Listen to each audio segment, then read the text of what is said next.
আসসালামু আলাইকুম রহমতুল্লাহ বারাকাতুহু।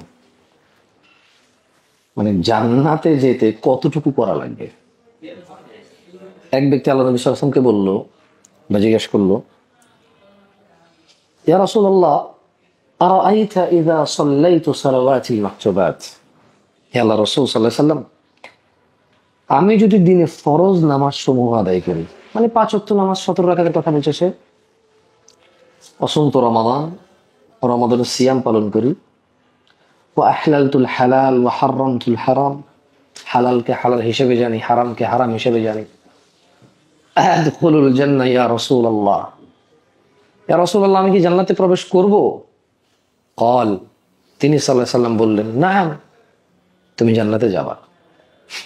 ও মানে ওই ব্যক্তি আল্লাহ নবীকে বলল সাল্লাল্লাহু আলাইহি সাল্লাম, ওয়াল্লাহি, আল্লাহর কসম, লা আযীদু আলা যালিকা শাইআ, আমি এর বেশি কিচ্ছু করব না।